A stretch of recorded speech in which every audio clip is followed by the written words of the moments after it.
Are you a football fan? Have you ever found yourself wondering what in the world was that ref thinking? Well, Mike D, the referee, is here to help you. Join me on Whistle Talk. I talk to professionals on the field and in the booth to help you understand what is going on inside the mind of a football official.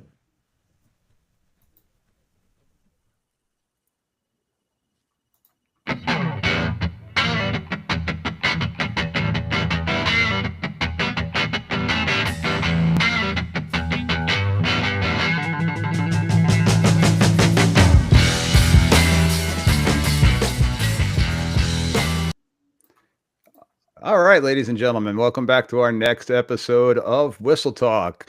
It's Mike D, the referee, coming to you from New Jersey. And tonight got a little bit of a different kind of show, which I've been trying to do the whole time, keep it a little bit fresh and a little bit different each and every time. But before we dive into and introduce our guests, ladies and gentlemen, if you're liking the show and liking what you're listening to, please hit those like buttons, hit those subscribe buttons. If you're watching or listening on YouTube, hit the like and subscribe button there. All those things are for free. Again, from what I've been told, it helps with the algorithms of trying to get our word out there to other officials, other rookie officials, veteran officials, just coaches too, about what we do. And if you are liking what you're seeing and listening to, here's my link. You can always buy me a coffee. On my site, it actually says buy me a beer. It's buymeacoffee.com/Mike D, the referee. And I got to give a cheers here. I got my Whistle Talk mug here with my beer. I'm off from work tomorrow. So Eric, this one's for you. I thank you for that. So if anybody else likes what they're listening to, and it's just an easy way to support, that one will cost you. That one's not for free. Buying me a beer. I'm an expensive drinker. No, I'm just kidding. It's just something to show a little bit of support. And lastly, before I introduce everybody, I want to say thank you to all the veterans that are out there. We're recording this show the night before Veterans Day, so I want to put a big heartfelt thank you to all the veterans that are out there. I know that we have some coaches and some officials that are out there that are veterans. So thank you for everything that you have done for us to get us here to be able to talk on some crazy type of podcast like this. So happy Veterans Day to all, and more so just thank you all. So with that, let me kind of pass it over to our guests tonight. What we're going to be doing tonight is we have on one first-year official, and myself and two other more experienced officials are hopefully going to help enlighten and bring some information to our newer person out on the field with us. So with that, I'll let Joel start us off. All right. Well, thanks, Mike.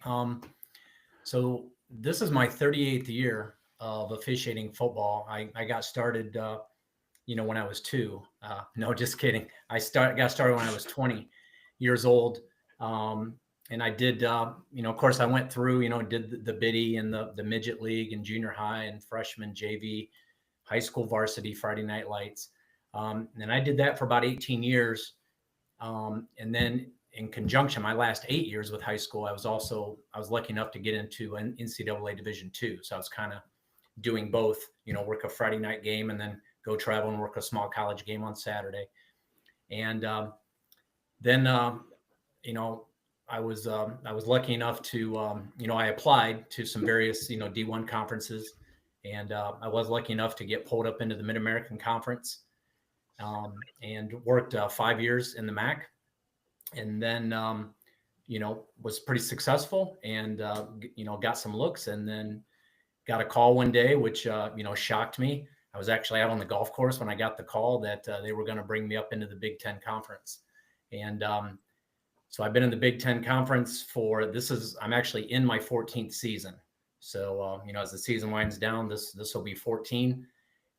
So I've been very blessed, very lucky. They always say it's hard to get there, but they also say that it's even harder to stay there. So I have been extremely lucky, and I'm very blessed to be where I'm at. This is a great avocation, phenomenal men and women in this thing that we call profession or an avocation. And I'm now happy to be here. So thank you for the invite. Now, what position are you working with the Big Ten? I'm a deep wing. So I've worked, I'm currently working side judge. I've been a side judge for, I don't know, probably about 7 or 8 years, but before that I was a field judge. So same position, just the other side of the field. But yeah, I've been a deep wing all through my Division 1. Well, actually Division 2 and Division 1. I've always been a deep wing. When I worked high school, I was a Okay. head linesman, but deep wing at the college level. All right. Thank you. And Dan? Yeah, thanks, Mike. Thanks for having me on. I really appreciate it. I'm in between Joel and Eric. I didn't start officiating till I was 43, and I wish I had. And I often tell people, and kind of why I got into recruiting, is that I played ball up through D3, played 11 years of ball, from midget through high school through college. Loved the game, but nobody ever said when I graduated, "Hey, Dan, you want to be an official?" Never thought about it. And it just, I'm this like 2000, what was it, 05, 06. And I'm just loving football, talking about football, huge fan. And my wife says, "Well, do you ever think about going on the field or something similar?" I'm like, "Oh, what the heck, guys?" So I found a place where the PIAA was giving a test. And back in the old days, you couldn't do it online. They gave it 4 times a year. You had to find a high school. You went into a big room. You took the test, and I passed. And that was my first year. And then in 2019, I after having done clocks, NCAA clocks for a Division 3 conference, I decided I want to try and get on the field.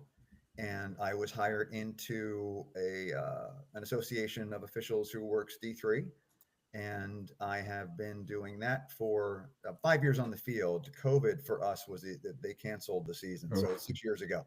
But I've got 5 years on the field, so this is my 17th year on the field. Okay. And are you still working with the PIAA at all, or are you just working with the? No, I actually I am the District 11 rules interpreter. Okay. For high school for PIAA, and and I still work for them, and Joel's mentioned, I get to work on Friday, and then I get to wake up really early and drive to crew breakfast somewhere and hope it's less than 3 hours of a drive and then do a game. So Joel, I forgot to mention, and we got Terrence finally jumping on. Oh man, he's got that Eagles jersey on right now. So Terrence, we're just going over some introductions. Joel, where were you based out of before getting into the Big Ten? What high school, what state were you working through?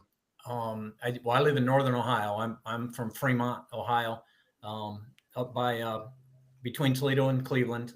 So the Ohio High School Athletic Association, OHSAA. All right. And Dan, PIAA, I understand what that means, but for the listeners out there that might not understand what the PIAA is. Pennsylvania Interscholastic Athletic Association. Okay. So we got some Ohio, we got some Pennsylvania. Eric, I'm going to skip over you. We got Terrence. Terrence is, like I mentioned, Terrence is a local guy here from New Jersey. Terrence and I have actually go back many years. I actually had an opportunity to coach Terrence for a year in college, and then I don't know if he liked my coaching style. He ended up transferring out to one of our rivals, but I've known him and his family for a long time, and then through the coaching ranks. And Terrence, why don't you introduce yourself to all of our listeners and give a little background of your refereeing experience? Hey, how you doing tonight, guys? I am my 4th year as a side judge. I'm from Long Branch, New Jersey. I'm an educator. I've been teaching for 24 years. Before I got into referee, I coached at Long Branch High School with Danny George for 21 years. And what position do you work? You said short wing, right? No, I'm a deep wing side judge. You're a deep wing also? Yes. And Dan, what position were you in? I'm a short wing. I'm mostly head linesman in high school, and I'm an H in NCAA. All right. And last but not least, we got on somebody that has hit me up and talked about on Facebook about looking for experiences for newer and younger officials. So I kind of piggybacked off of his ideas and brought in people of different experience levels. Eric, welcome to the show. Thank you, Mike. Yeah, I really appreciate everything you do for us new officials and everyone else as well. But I'm Eric Sofer. I am in Central Illinois. This was my first year officiating. kind of decided to get into it. I have 2 daughters, so if I had boys, I'd probably get more coaching, but I played football up until I was 34, so I wanted to be involved with the game after I had to leave.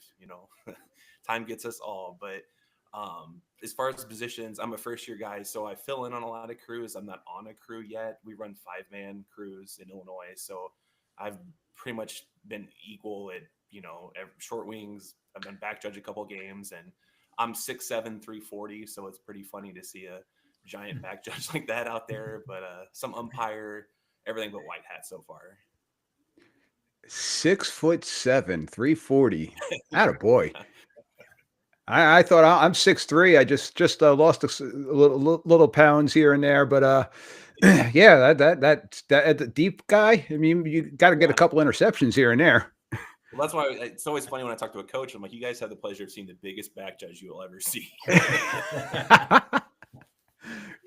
Good stuff. Well, welcome to the fraternity, my friend. We love that you decided to throw the stripes on, and welcome. And we're kind of here for you tonight and for all the other newer officials that are out there. We're going to kind of lean on Eric for some of his guidance and questions that he may have for us experienced people. And like I said, we got people of all different levels.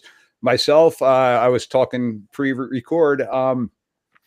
I redid my math because I'm a phys ed teacher. I'm not a math teacher, so I can't lie. I redid my math, and this is my 9th season that we're working in right now, and hopefully not concluding just yet. I had a game this past weekend. I know, Terrence, you had a game this past weekend here in New Jersey. We're in our playoff round, so we don't find out our assignments now until usually Tuesday or Wednesday for the next coming games, because now we're at the state association level. But I'm an umpire. I used to be a side judge. I'm also a referee too. So I've got a lot of different experiences. Started off as a deep guy, a back judge on a 5-man crew my first couple of games. And like I said, I'm a former offensive lineman. So being back there at center field, it was a little different for me being back there, to say the least. So jumped to the short wing, and now I'm in the middle with all the old hog mollies with the defensive line and offensive line, and enjoying it in there, even though I did kind of get I did set another nice pick this past Friday night. Linebacker wasn't too appreciative of it, but it's the nature of the game, man. You want to run a mesh route in front of me, you better run it tight. Right. So now, excuse me, Eric, you've got college guys, high school guys. Terrence, you work any of the youth games around here still too? Yes, I do. All right. So you got head referees, head linesmen, back judges.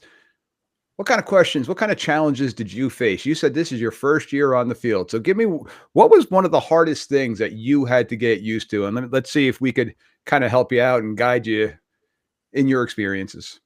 Sure. I think the first challenge was once I decided to actually be an official. I go to our IHSA website. I sign up. I get licensed. I attended the clinics and everything I could, because I didn't want to look stupid out there once I decided to do it. So anything I can get involved with clinic wise, so many YouTube videos. Your podcast was a big help for me. One of the things was actually getting assignments for games. So I joined a couple associations. I think I heard it through some advice. Assignments are always looking for somebody. So that was one of the things that I think was difficult as a new official. When I do talk to first years, like, well, I'm doing it. How do I get games? So I just want to mention, if anybody is listening, thinking about doing it, make sure you do reach out to local assigners, send them a nice email, introduce yourself, volunteer for youth and JV freshman games. I always heard you didn't really do a varsity game your first year. I did 7 of them. So with the shortage. So that was interesting.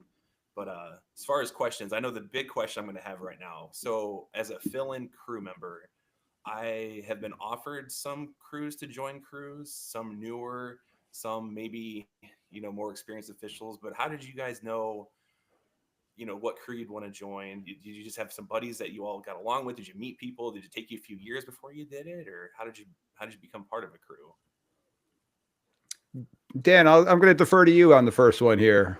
Okay, well, that's interesting when I hear you talk about choice, because in my world, pretty much the assigner put me where he wanted me. And in our association, we don't, there are de facto crews, but no one is actually declared a crew officially throughout the year. There are maybe referees and umpires that work together often. That's a pretty tight on-field relationship, and it really affects game management, game flow. So that often happens. But other than that, to be honest with you, I have never really come across a situation. At different years, different times, different assigners did try. And I've never been an assigner, don't really want to be an assigner. It seems like an extremely stressful job. And they would try and create crews, and it always seemed to fall apart. So I don't know if that was a numbers thing. I don't know what that was. So myself, I can say that I ended up on crews. I didn't choose. I can name 3 referees that I spent most of my career with in 3 or 4 year increments. But in the past couple of years, I've actually been bouncing around because the referee I was with retired, and the last 2 years I've kind of I had a referee last year consistently. So it not something of my choice, which is interesting from your perspective. NCAA also, Joel can speak to this at I mean the FBS level. You guys are crews. I don't know D2 if they locked you in. D3, and my experience as a D3 official, it's been attempted as well, but our coordinator has had difficulty keeping a crew together. So I often work on different crews throughout the year. Joel, how is it with the college level where you're at? Well, yeah, at the college level, pretty much you are, once you get in and you're fully on staff, you're pretty much assigned a crew by the assigner. And now, did you have any choice of what crew you may have wanted to go to or anything like that, or how did it work in that aspect for you? I did not. Yeah, and this go even back to Division II, NCAA Division II. I worked in the Great Lakes Intercollegiate Athletic Conference, and my first full year on staff when I had a quote full schedule, and I think I had like 8 games that year, but I was just placed on a crew, and then you just go from there, and hopefully, everyone gets along, and which we did. I mean, it's a bunch of great guys, and Eric, when you're in this long enough, you will realize that you're going to make some great friends in this avocation, lifelong friends, and every once in a while you'll come across some guys that maybe rub you the wrong way, or you don't really like to work with them, but I will tell you that's an exception.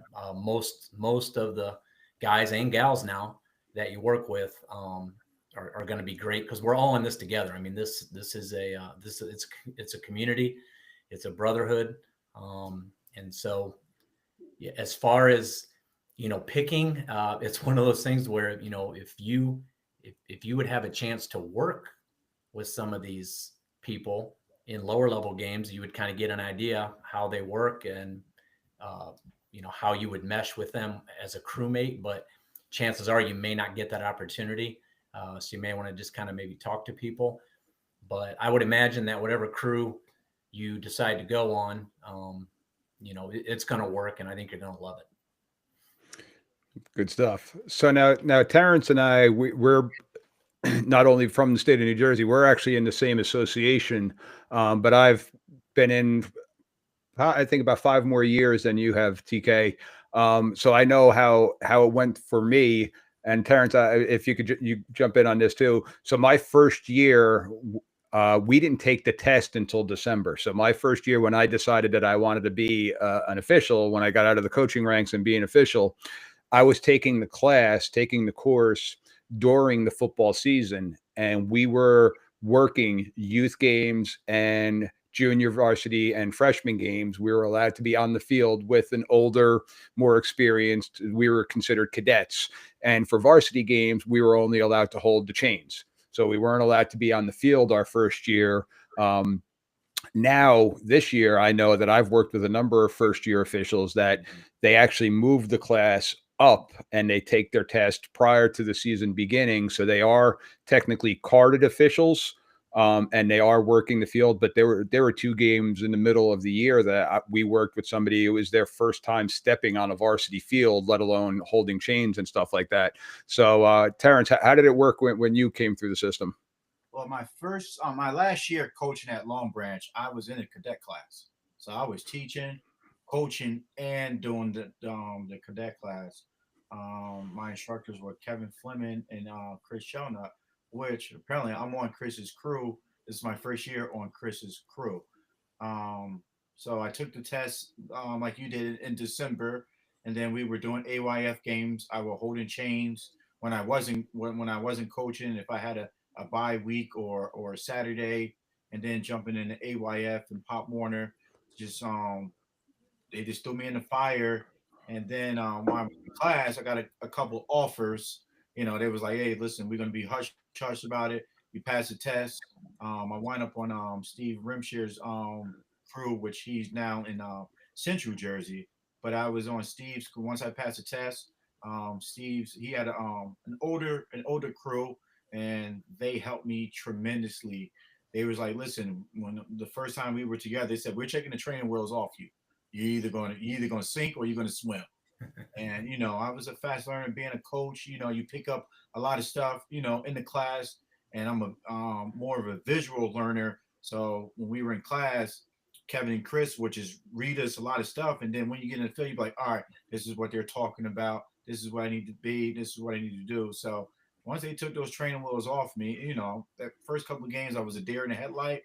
But being a coach, it really helped me. It really helped me out a lot, and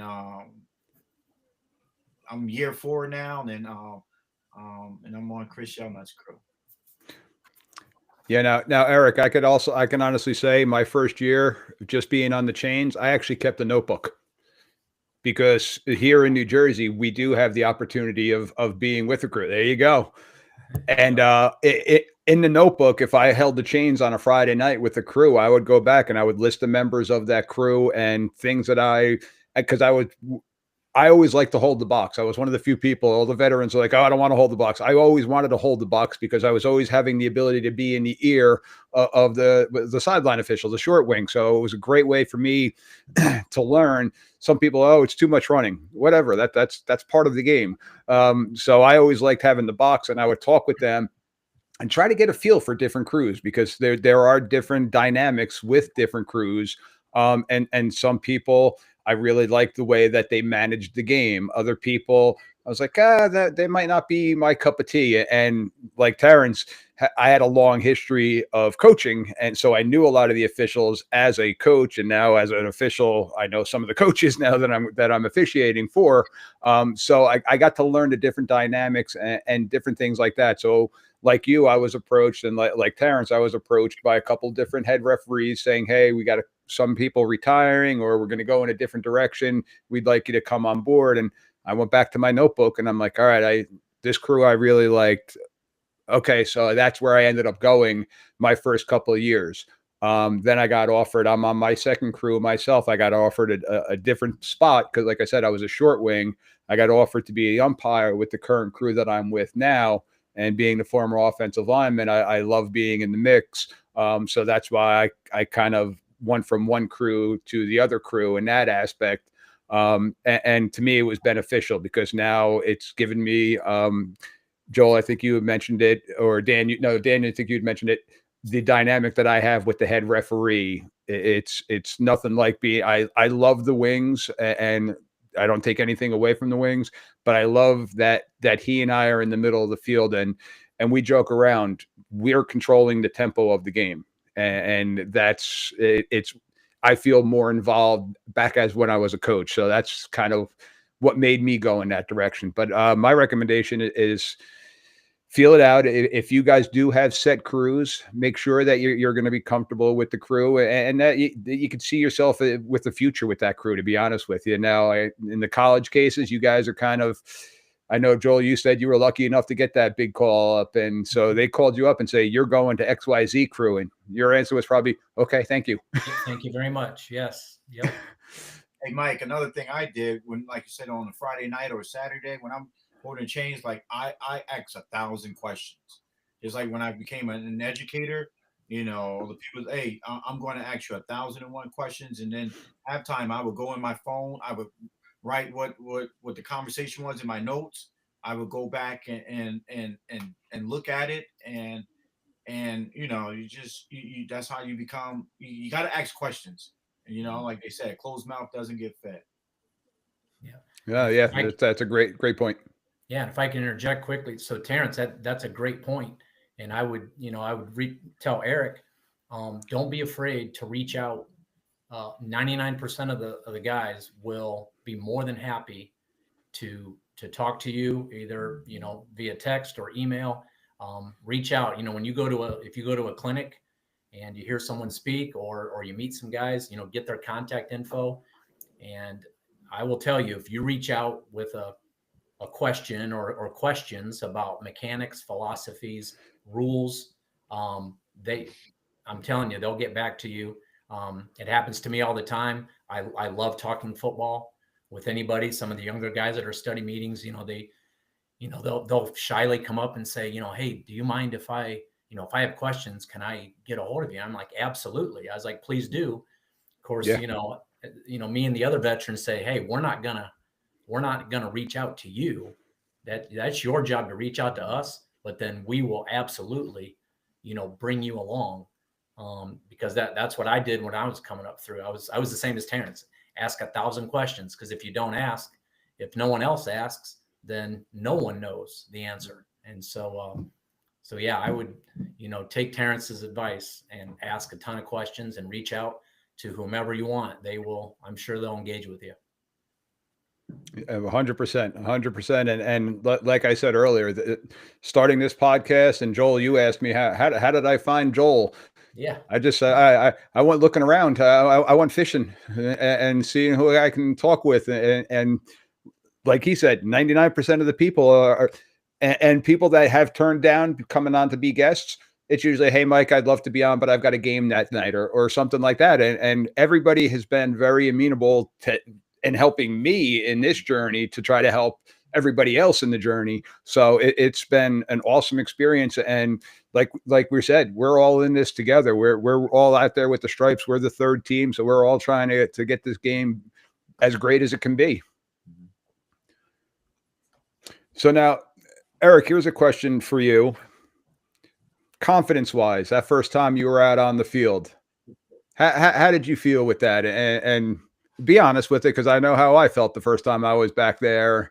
And Joel and Dan are kind of snickering right now because we've all been there. So how did you feel confidence wise? And when you have that whistle in your hand, knowing that whistle is going to kill the play, right or wrong, that whistle is going to stop the play.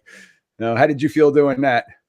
So I got my license. I attended a boot camp clinic that was supposed to have a live scrimmage, but we had threat of severe weather, so the teams backed out. So the clinicians took us down on the field, and they tried their best to break us in positions and kind of walk us through. And I had volunteered for a semi-pro game that summer by accident, but I ended up getting accepted to it. So I made sure I told the head ref, I'm like, hey, my first game ever. He just laughed, and he's like, we just go out and have some fun, trying not to take too much crap from the guys. So he was real cool about it. But I mean, stepping on that field, I worked umpire. I don't think I threw my flag, and I knew blowing the whistle wasn't my job as an umpire. So that kind of made me feel better. Cause I didn't have forward progress or anything like that with how they set it up. But just getting through that first game, I mean, definitely. And the semi-pro level is a little bit different than high school. I mean, those guys are, there's some foul language, and there's some stuff going on with that the people told me afterwards, it's not always like this. And then my first high school game I did, that game, a coach had tackled a player out of bounds or something from the other side, and then we had to eject that coach. And then a coach tackled the player out of bounds. I got to interrupt you. Say that again.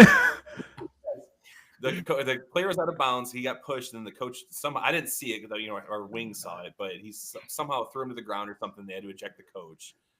Were you officiating Woody Hayes? No. I admire you for doing semi-pro, brother. That's my first high school game. I was working a wing, and I was trying to control my sideline as best I can. I dropped a sideline warning with them being, in the restricted zone. So I didn't really want to,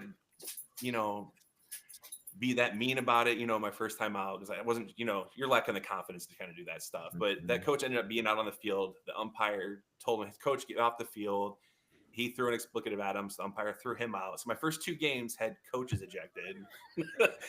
So, and then I'm like, I played football for 15 years and never a coach was ever ejected. So I'm like, is this how it's going to be? But yeah, those are my first 2 games. Well, thank you for sticking it out, because that's definitely getting thrown right into the fire. Holy crow! Well, I can tell you, oh yeah, it was easy. I'm sure. You find some wood to knock on, because you don't want to jinx it.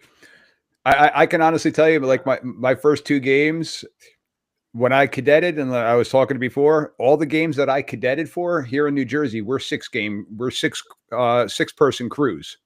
And when I got involved in the association, there was still 2 5-man crews that were around, because some of the schools didn't want to pay for the 6-person. So they were still doing some 5-person games. And I got put as a back judge on a 5-man crew for my first 2 varsity games on the field. I didn't watch a 5-man crew the previous year at all. So I was completely like diving into the mechanics manual that the night before. And I ended up having a pretty big DPI penalty that I had to throw in my first game. And we didn't have huddle back in the day. So guys on the chains, like at halftime, I'm like, was I on that one? Did I have that one? They're like, yeah, good call. I'm like, oh, thank God. Because I was, like you said, I was nervous I had that flag so far deep, I had to like reach for it 6 times. And well, today as an umpire, I have that thing so far deep, I'm not reaching for it often. Kind of letting them play football a little bit in the middle. So I don't like to throw many flags, and I spit that whistle out once that ball is snapped. But listen, it's a learning experience, and the nerves and jitters are still there. And TK, you're an educator like myself. That first time standing up in front of the classroom, how did you feel? It's kind of the same nervous jitters that you get, huh? Yes. The night before we played on a Friday night. So my LJ called me, John. Thank God for John Devaney. He talked to me for 2 hours. He was like, "Yeah, you're gonna be perfectly fine." He was just spinning out information. Hey, do this, do that.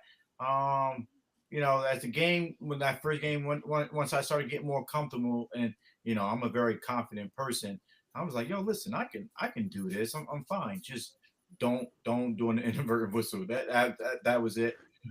Thank God, knock on wood, I've never had one. I barely use my whistle as a back judge.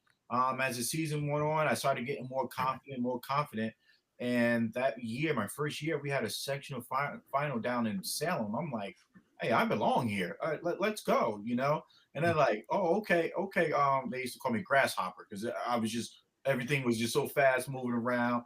And I'm like, I'm looking around before kick. I'm like, hey, I belong here. Like, let's go, man. So, but all the knowledge and wisdom that John gave me every week, we would talk hours on the phone.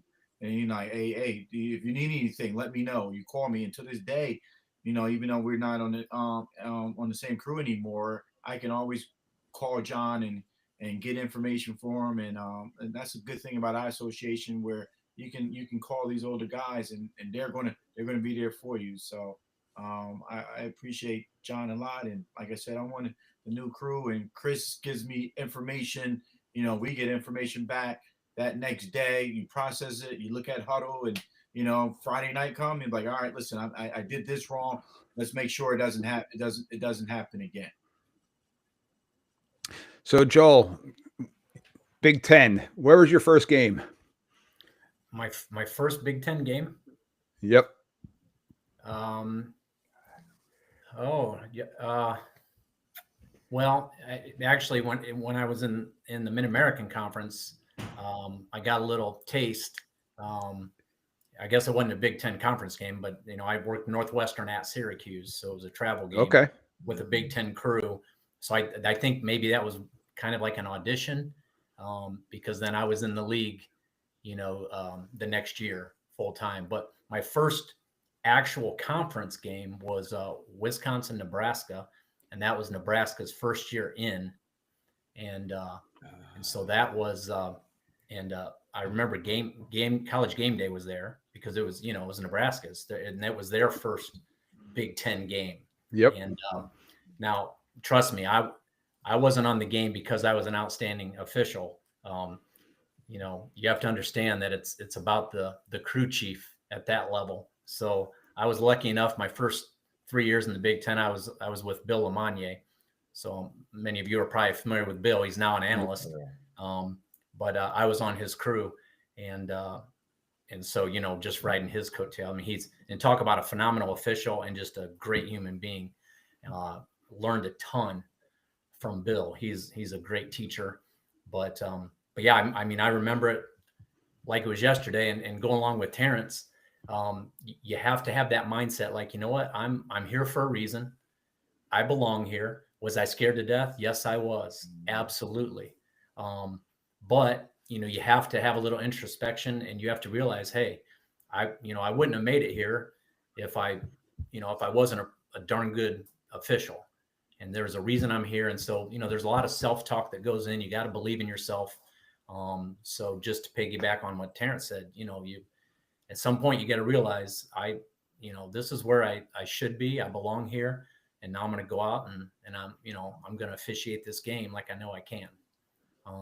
Yeah. Did I make mistakes? Yeah, we make mistakes every game. The key is, do you learn from the mistakes? That's the whole key, and just try not to make that same mistake again. But you're going to make mistakes every game. No, there's no official that has worked a perfect game ever. And if an official says he or she has, they're lying to you, because I guarantee if we analyze their film, we could find something. Maybe no one else would see it, whether it's a mechanic or something. But no official has worked a perfect game. So Eric, don't think you're ever going to. Yeah, you're going to work a lot of good games, but there's always something that you can definitely improve upon. So, and always take that. Once you think you know everything, you don't, and you'll find out usually the hard way. Unfortunately, if you go in there too cocky, and especially that damn kicking game is going to find a way to get you. So Dan, talking to you, you're a rules interpreter. I am, yes. So you're seeing the rule changes coming every year, coming down from Indianapolis here with the NFHS and stuff like that. What kind of tips do you have to our newer officials, such as Eric, on staying on top of different things like that, different changes that we've been dealing with? And well, a couple different things. I think one thing that Terrence said that jumped out at me, that I have heard from some of the more veteran rules guys above me in NCAA, is that they see kind of an over-reliance on everybody watching film and not getting in the book. And it needs to be both. You definitely need video. You definitely need that visual to understand what you just read or took notes on. But you really need to develop your own note-taking, your own shorthand. You really need to get into the book. And one thing that I heard years ago at a clinic from an NFL guy, Coach Hill. And what he said is that, usually once the season started for him, he was diving in the rule book all winter long, all off season. And then during the season, he'd jump in the case book on a regular basis. And I love that, because that was something as a new guy I never thought about. I was so always looking rule book. And then I started incorporating the case book, and like, oh, okay, because the case book, whether it's the ARs and NCAA or the case book and NFHS, these are probably things that have happened. So that's a great teaching tool. The rule is what you ought to do if A, B. The case book, okay, this thing happened and here's what you do. So that's one thing I would say. Don't forget, with the video is the rule book. Don't forget the case book. It's a great tool. But in your early years, to be honest with you, Eric, the first, 2-3 years, if you can, I would focus on mechanics, because my phrase, and I can't turn this into a bumper sticker, but officiating is you need to be where you're supposed to be, when you're supposed to be there, looking at what you should be looking at, when you should be looking at it.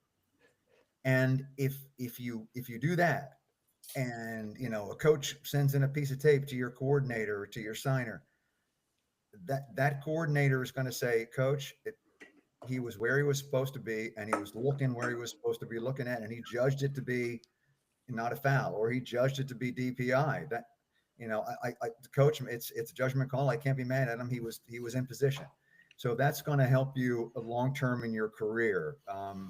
And I definitely would say in the early years, focus on mechanics. The other guys on the crew are going to know the rules, and yes, you should know the rule. And yes, ideally, when you report, you're going to report to the R, just like the R is going to turn around to the TV and say it. But in your early years, man, mechanics are gonna save you. Oh gosh, thank you very much for saying that, Dan, because I'm a huge believer in that. Eric, if you're that's what slows the game down for you. When you're in the right spot, those penalties jump out at you and you see it. And that's when you know, okay, I'm going to throw the flag there. But if you're scanning all over the place or you're not in the right position and you see something peripherally that looks like a foul, I'm not throwing a flag on that because I didn't see it clearly. And if I didn't see it clearly because I was in the wrong position, that's on me. But like Dan said, it's a judgment play. Now I'm an umpire. I'm looking for holding all the time. I've thrown 2 holding penalties this season so far. I don't throw many holding penalties. I'd rather get in the huddle and communicate with the kids and talk with the kids and let them play football from that aspect. And I talked to the defense about it too. Hey, listen, you're not fighting to get off. I saw it, but you're not fighting to do anything to get off. I'm not gonna throw that. If you're fighting and I see the pull tug, yeah, I'm gonna throw that. But let's all play football. But now my mechanics, my focus is still there. I had a chop block 2 weeks ago. This past week, I had my first tripping call that I've thrown. The defender dove past the ball carrier, missed him, and leg whipped the ball carrier and tripped him. This was a home run. This was a touchdown if this kid didn't get tripped. And I threw the flag on that one because I was in the right spot and I was focused on where I was supposed to focus on. And when I went to report it, I'm like, oh, we got a tripping.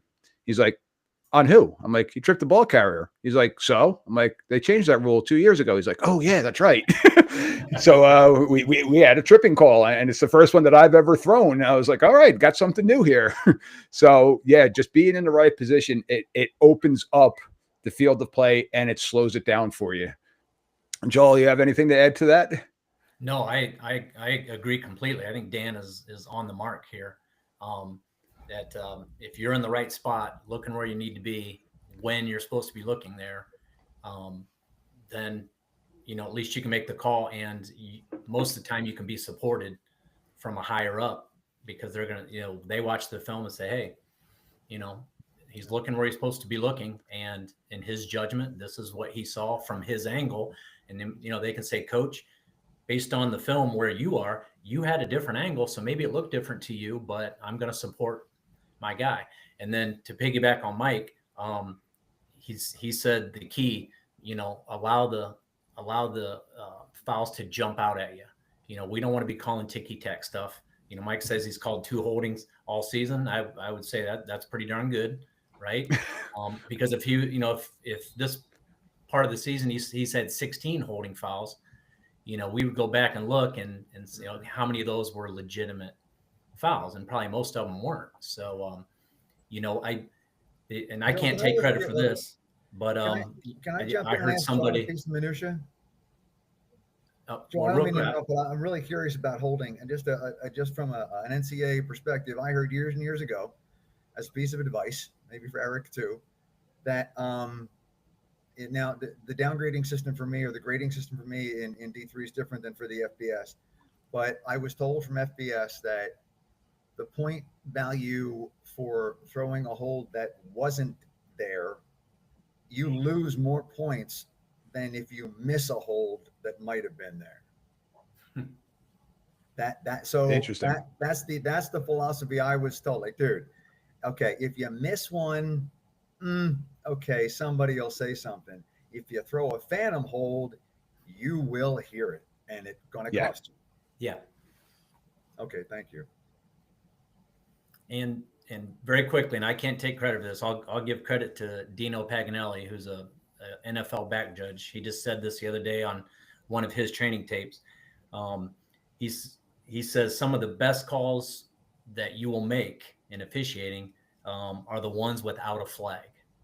And when he said that, I'm like, that is absolutely true, right? Because we can do so much as officials, preventive officiating. And Mike talked about how he loves to talk to the players. You see something, you see a block, right? And it's a little ugly. It doesn't quite rise to the level of a hold, but I guarantee Mike probably gets in there at first opportunity and says, hey, number 67, that was an ugly block. Let's try to clean it up, because if the runner comes by here, right, then I probably got you. If you're at the point of attack, and so we can do so much more without throwing the flag, but those are considered correct calls, even though we didn't actually call something. And boy, that goes a long way in officiating football and being successful.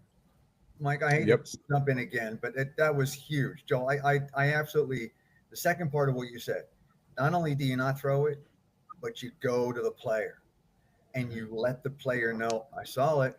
Yeah. So don't do that again. And that is huge. That goes, that's great advice, Joel. I love that. Thank you.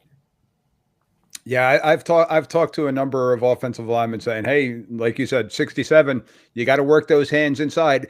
And I'm on the defensive side of the ball. I don't know, Eric, where you are in Illinois, where the umpire is, because I know there's talks about putting the U in the offensive backfield. But when the defensive kid is complaining to me, I'm being held. If I'm addressing 67, I'm saying it loud enough that the defense hears me say, 67, you need to work your hands inside, so they know that, okay, he saw it, because now here, 67 may also be playing defense, and the kid that is on defense is probably playing offensive line on the other side of the ball. So now they know, all right, this guy saw it. He's going to address it. Might not flag it the first time, but he's going to address it. So now he knows that I know that he knows that I know, and you go that whole route, but everybody now knows that I know. So it just, like I said, I hate taking that flag out unless it's a safety foul or it's something that's truly at the point of the attack and having an effect on the play. We just got clinicked. Terrence, I don't know if you were in on this one, because it was more of kind of for the umpires with the point of the attack and the holding penalties. But like you said, Dan, the ones we don't throw are usually going to be graded higher than the one you do throw, and that's not truly there. And with the holding penalties, like I need to be able, as a former coach, and TK, you could attest to this as a former coach, I need to know that in my mind, I can walk over to the sideline and say, Coach, this is what I saw and why. And not just sell it, because I don't want to be a salesman, but I am saying it with the utmost confidence. Your kid did X, Y, and Z. That's why they got flagged. If I can't say that in my own head before I throw the flag, I'm not going to throw it. And it's something that I've taught myself, and just like everybody has said, getting that experience, getting on the field and doing it, like Dan was mentioning, the film is awesome, but just getting as much experience on the field too, and working those youth games and just getting involved as much as you can is just going to make you a better official every single day. And then Dan, I like what you said, when you go to the coach and you say, well, yeah, or even as the play develops in your mind, you're saying, okay, did he do X, Y, Z? Yes, he did, and then you throw the flag. So Eric, what I would tell you is slow down. And of course that comes from working reps. I mean, work as much as you can, because the game will slow down for you, guaranteed. Yep. But there's a phrase that I've heard for the past 30 years, let your mind digest what your eyes have seen. So you see something, you don't have to bring that flag out of your pocket right now. The nice thing about football is we can let things kind of develop. And if you throw the flag a few seconds later than what you think, it feels like forever that it's a late flag. But when you watch it on film, it just flows. So Mike has this potential hold. It's a red flag. It's like, oh, he's got him. He's not letting him go. His feet are beat. Oh, the runner's going right by. Now there's a jersey pull, shoulder dip, and now Mike can throw that flag out. He's been watching that for like 3 seconds, but letting it marinate in his mind, and then he decides, yes, that's big enough. That's a foul. There's a restriction. There's an unfair advantage gained by this player and by his action. So I need to throw that, right? And so, let your mind digest what your eyes have seen. Just slow down mentally before you pull the trigger on throwing that yellow hanky out there. Hey, Yep, Mike, 100%. I would say to Eric is, as a newbie myself, to as many of youth games as possible. I think in 4 years, I've done over 100 youth games. I'll call it a sign, right? Listen, I need games. Give me games. I'm never home from Thursday to Sunday. And during football season, I'm not home. My wife understands. My kids understand that's something I love doing. I'm close to the game, but do as many as youth games as you can. You're going to make mistakes out there. You try to limit your mistakes on the field on Friday and Saturday. But I would say, I think this year I did like over 30 youth games, and between varsity, novice, JV, and freshman, I might have did like 30 games. So I did 60 games between youth and JV and freshman. Yeah, I was probably the same way. As I worked Monday would be freshman games, Thursday JV, Friday. Some schools would do a freshman, then the varsity game. So I'd have 2 games there, then 4 or 5 youth games on Saturday, 2 on Sundays. So it's funny, youth games too. So I could go from a Friday night filling on a crew, hearing, "Oh, you guys were great. You're doing a great job," from the coaches. Then I go to a youth game on Saturday and I, kill a punt because the kicking team recovers the punt, runs it down for a touchdown. And I'm killing it. And the coach's like, "He can't return that?" Like, what are, and he's out there screaming at me about it. I'm like, oh my gosh. So I think midway through youth season, I was like, I can't, it was tough. It was too many arguing about stuff that was obvious to me. And then I realized I had to pay their parents, they're volunteering, like have a little bit more patience with it. And then I used it more as a learning tool, those Saturday and Sunday JFL games for the high school games, just, clinics, more preventive officiating, talk to the coaches more, explain stuff a little bit better, take my time, if I see the foul, say the foul to myself, say the number that committed the foul, then I throw the flag. So that was definitely great advice for new officials. It's definitely those youth games. So because a lot of crazy stuff does happen in those. And I could tell you, my son's playing youth football now, so I stopped officiating the youth games just as a conflict of interest, but I'll still do the freshman and JV games. And I could tell you that those games are a rules test in their own right. That is an on the field test, because the freshman coaches, and especially the JV coaches, and I used to love going down, because it was a varsity coaching staff where I was coaching. And then on Monday, they're like, "Mike, we need you to go with the JV guys this week, go down." And on the bus ride down, we're like, "Can anybody hear long snap?" And you're literally drawing plays up in the dirt when you got the group of JV kids, because it's the holdovers who haven't played Friday or Saturday. So, but it is a legitimate test each and every game, because the coaches are kind of just making stuff up with the kids and just trying to keep the kids' interest. So, prime example, I had an onside kick. All of a sudden, there were 10 kids on one side of the K. And I'm like, wait a minute. He's like, "Oh, I was hoping you didn't catch that." I'm like, "Yeah, no, we can't do that. You can." It was literally K and then 10. I'm like, nope, not happening. But they'll try those different things to see if you're paying attention and see if you got away with it. So it's that rules test all over again, just happening in real time. So now we're coming close to that hour time mark. So I don't want to hold everybody up here, because it is a Sunday night. So I got one last thing that I would like to throw out there for you, Eric. And Terrence, you brought this up earlier. John Devaney, I'm going to say his name. I just got to work with John again this past Friday. John and Terrence were on the same crew together. John was that individual, ironically, that when I was talking about that first defensive pass interference, he was on the chains that game. He was a cadet that year. And I went over to him like, "John, what'd you think?" He's like, "No, you definitely had that."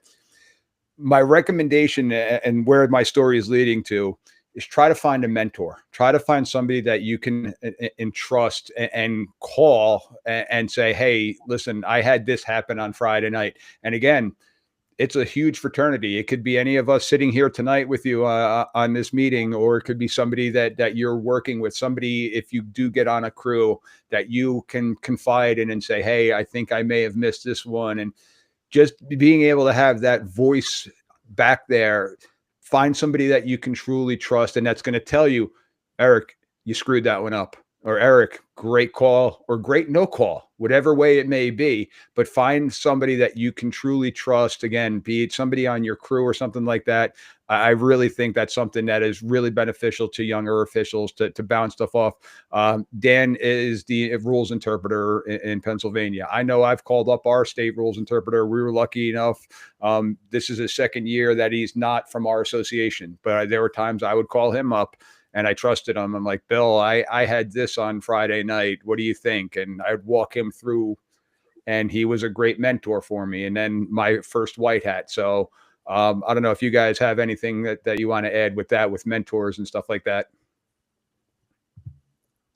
Just echo. Yeah, you're going to find, and I think to Joel's point in terms of, I know that, and it's great to have multiple states here. And I know just from talking to some to you folks across the river, that Jersey is a more, I don't know, active situation with mentoring.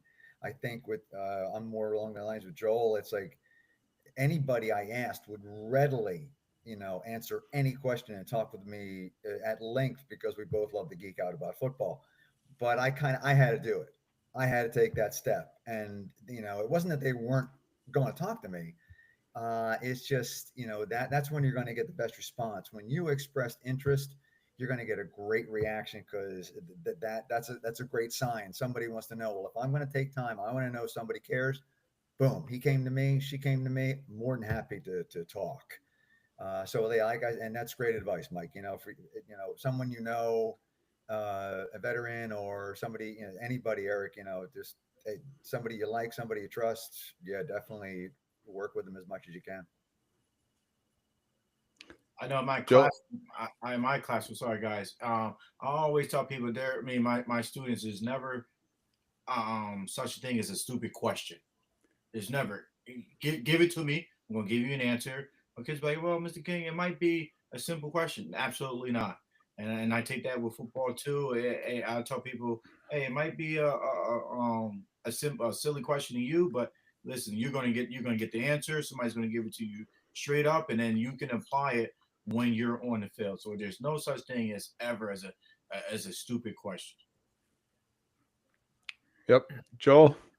Yeah, I agree with both Dan and Terrence, and I would add that make sure you are receptive to the feedback. Don't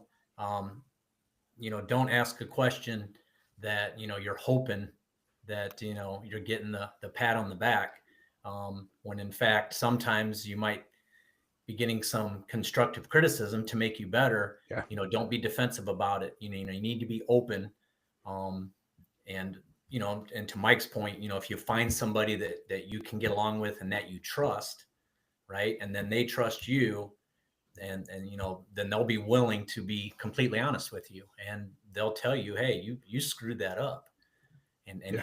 Here's why. You're out of position, or do you need to get in the rule book, because you kicked that rule, and so you need to be receptive to that, and just understand that we're trying to help each other. We're trying to make each other better, and so yeah, definitely reach out to people, but then when you get the feedback coming back to you, then absorb it.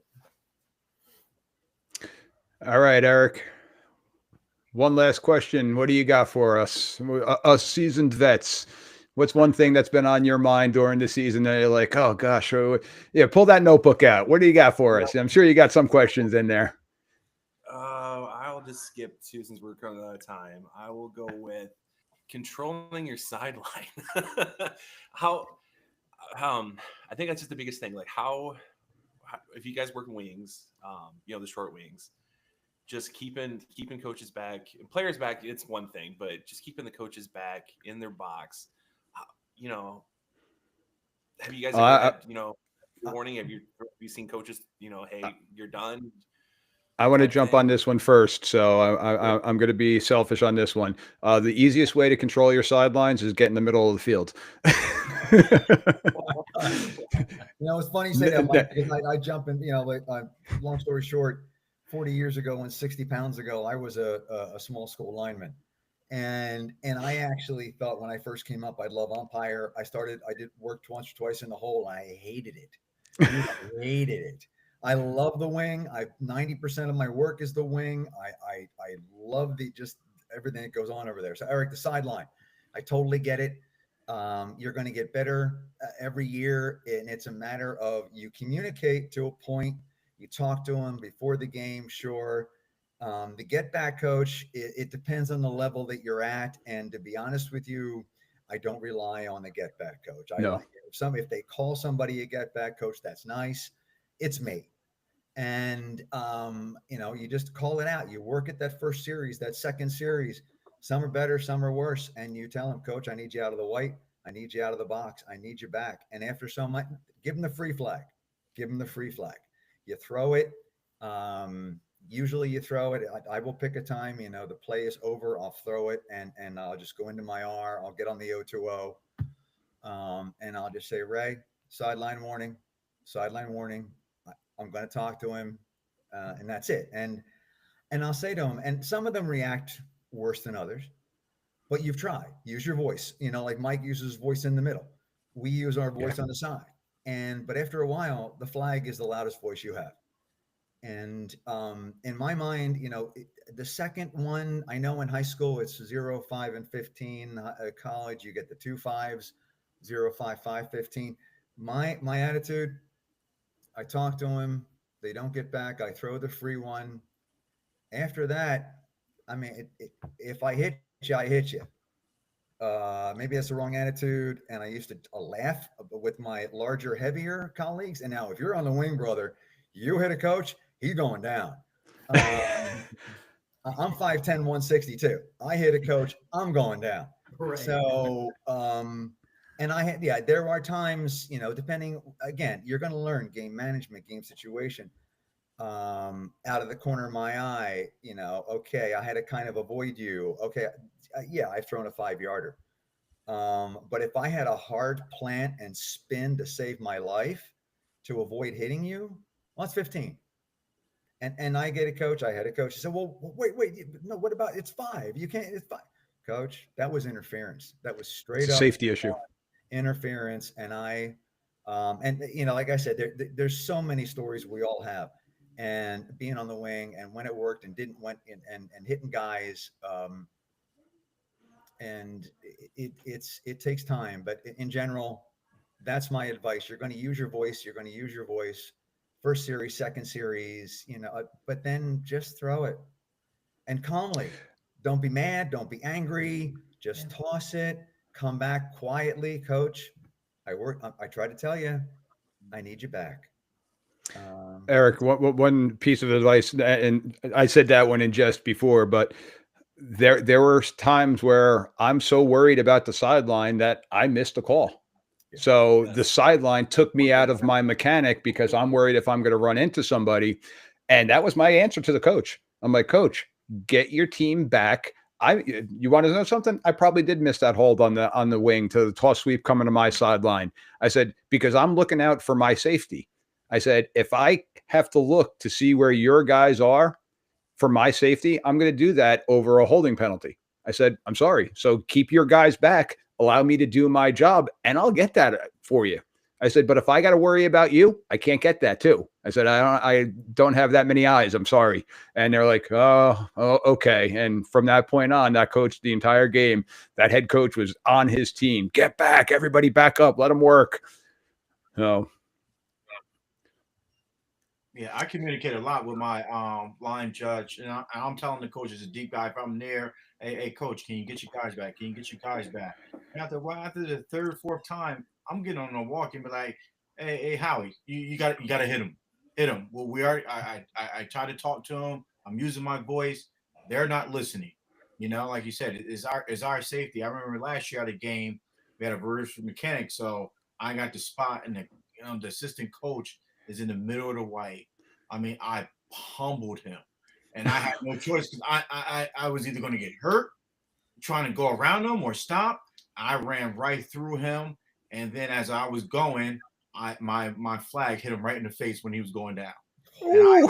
I did not feel bad for him at all, because all night long we were saying, "Hey, please stay out." I'm saying, "Please to you, please stay out the please stay off the white, please stay out the white," and he got it. I mean, I was ticked off. I'm like, dude, I told you. So somebody's gonna get hurt out here because you're not following instructions to what we were trying to tell you. So I didn't Correct. do that at all. Joel, can I ask No. you a question on this? Jump in as a deep. How many times do you help your short? Do you throw sideline? I've thrown a few, but yeah, to be honest, at our level, it's pretty good. To be Yeah. honest, it really is. And it doesn't take much for us, and you're always professional, you're polite, you keep your emotions out of it, but you're like, coach, this is my space, allow me to work, we need you back. And they're usually good, a lot of times. And I think, Dan, I think you said it. If you're gonna throw a flag, even though it's a freebie, um, wait for a good time to do it, right? So that way they're not that emotionally charged, even though there's no yardage.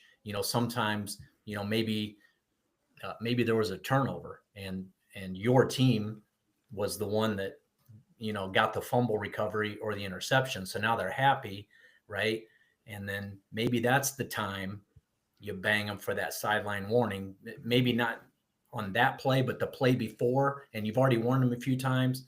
If you can, now obviously you can't wait forever for the quote right time, but if the right time shows up really quickly, bang with the flag, even though it's a freebie, they're already happy because, they made a stop, they got a fumble recovery, an interception, then it kind of softens the blow with that, because that yellow flag, those coaches go ballistic when that Yeah. hits the ground, especially when they don't know what it's for.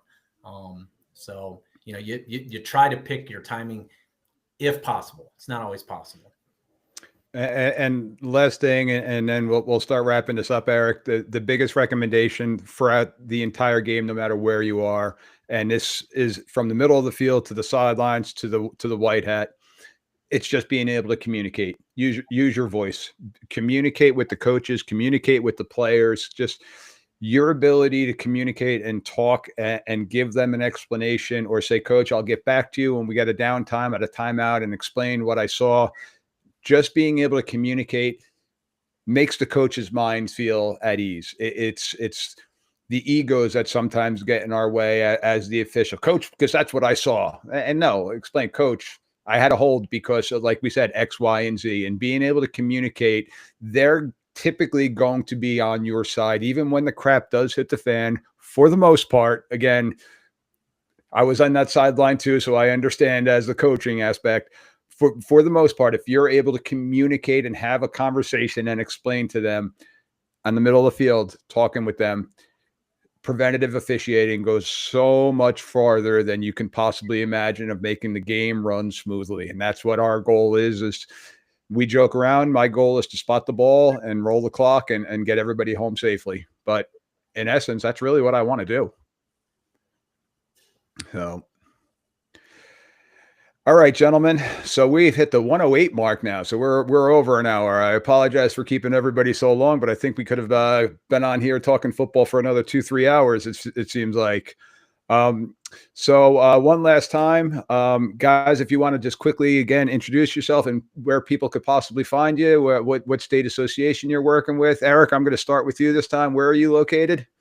Sure. So I'm in Central Illinois, so I'm in between maybe Springfield or Capital and Chicago, kind of north central area.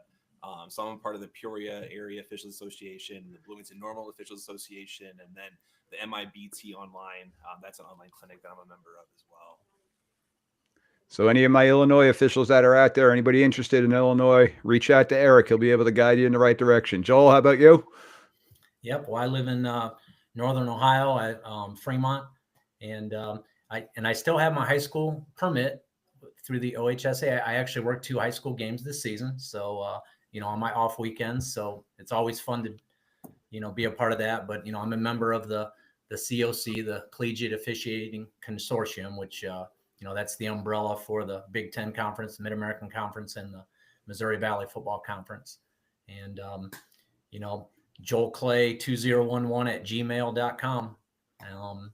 You know, reach out if you have questions. I'll be more than happy to talk football with you anytime. Thank you. Dan? Yeah, I mean, I'm in Pennsylvania, Eastern PA, Emmaus in the Allentown area, Lehigh Valley, as it's called. I'm District 12 rules interpreter. Pennsylvania is divided into District 11. Sorry, District 11 rules interpreter. Pennsylvania is divided into 12 districts for sports. Yeah, definitely. You know, it's funny. I get a kick out of the different terminology. You know, licensed, carded. We'd say patched.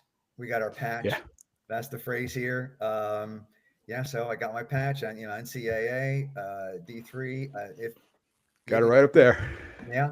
I mean, email me. My email is my wife always gives me a hard time. It's kind of hard to remember. It's Dan Ref Ump Actor at Yahoo. The three things I do. So yeah, but like I said, any PA guys, you know, definitely they can reach me or contact me, Eric. I'm more than happy. Like I said, anybody is more than happy to help you out. But yeah, whenever. Thanks. And last but not least, my local guy, TK. Yes, I live in Aberdeen, New Jersey.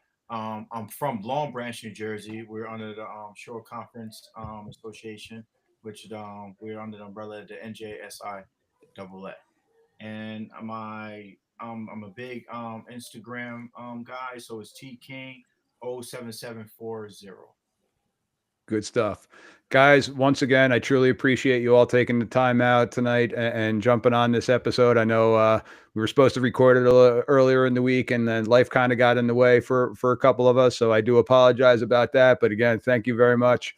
Eric, I hope that this was beneficial for you and for all the newer officials out there. Hopefully that this was beneficial to you. Ladies and gentlemen, the football season is coming close to the end right now. Go out, recruit, get your friends, get your buddies, get other people out there. Turn them on to what we do and how much fun that we truly do have in being involved in this sport that we love. Reach out to any of us that are out there. You could always find me, Mike D, the referee, at gmail.com. Again, ladies and gents, if you enjoyed this episode, please hit that like button, that subscribe button, hit all those fun little buttons there. And if you have to hit that thumbs down button, go for it. I'm a referee. I could take some criticism, so I got thick skin. But email me first if I'd like to communicate. But guys, again, thank you very much. And last, I can't leave this out. I started the show with it. To all the veterans that are out there, if you're still listening at the hour and 12-minute mark, thank you for all that you have done for us in our country. Happy Veterans Day tomorrow. Be safe, everybody. Guys on the show, have a great rest of your season. Thank you once again. Thank you, Mike, for having me on. Thank you. Nice to meet you guys. Thank you, guys.